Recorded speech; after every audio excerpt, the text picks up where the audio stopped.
We're from Очеретино, Donetsk region. Mostly I worked in sales. Also studied to be a chef and completed accounting course in Kharkiv. Mostly worked in sales. I have two sons, 14 years difference between them. After the birth of my youngest son, I didn't work because my son has cerebral palsy. I had to look after him. I was taking him to a rehabilitation center. He had to be at boarding school because I had to work a lot, and every half a year I had to pay for his treatments, also for treatments of his eyes, and I had to make money for it. My son Vitaly worked at the factory, and so three of us lived together. We had our flat and we had our house. Mostly we lived in the house, mostly in summertime we lived there. It was just handy. Not far from work. Kolya was sitting at home, kept the fire going in the stove. So we were trying to achieve something in life. And then war started. I was at work on the day. My sister called me from her storm and asking me, "So what's happening there?" "It's terrible here," she said, and I said, "Everything fine?" At the time, we still didn't have fighting around here, but only 1 week later it started here as well. It just so happened that there was a reason for us to come to Kaminsky. My son had met a girl and she invited us, so we came to a birthday party.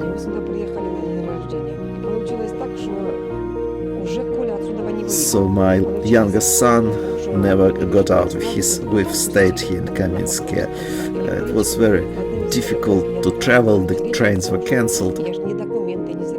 I left everything back home in Очеретино, all documents, everything. Only one small package I had with me. I didn't know, would I get home, would I not get home? It was very difficult, because at that time my sister was killed in Hostomel. I was on the train, and my other sister called, and she said, "Luba is killed." She was trying to evacuate through the corridor, but then she got killed. Every day I'm waiting for the war to be over and I could go home. We thought that they would stop in Avdiivka, didn't go any further. But as far as I know, half of my town is no more. But half of our town is destroyed, and they keep pushing. So for now I'm here. We live at the rented flat.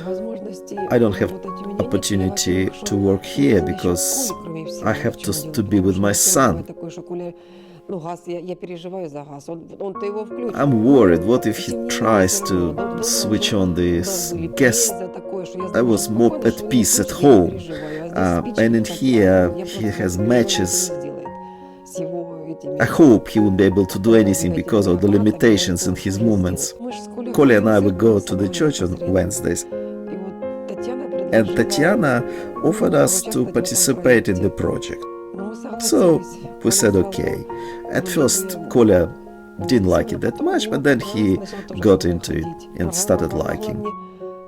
So program helped me to find a handle on my own emotions, to get upset less, because it's important to have that peace inside, and when there is peace inside, and the peace in the family. I'm grateful to this program. I was very careful listening, was learning, and I was trying to share with my son that we have to obtain a different outlook on life. At the end, on the last day of the program, I was crying so much. Because you see, they offered us to write down on a piece of paper all our ailments, all things that we want to get rid of, and then burn those things. And while I was writing, everyone finished, and I kept writing and writing and writing. But you know, I was sleeping peacefully that night. I even managed to make peace with one person. I wrote his name on a piece of paper that I wanted to solve things, and I managed to make peace. I dream for the war to be over.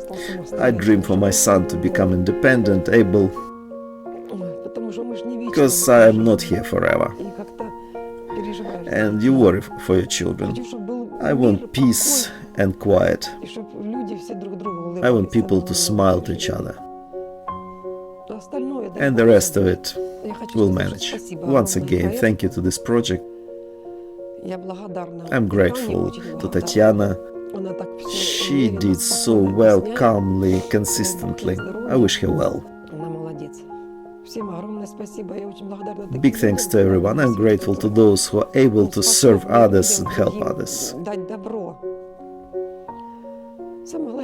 Let everything be well with them.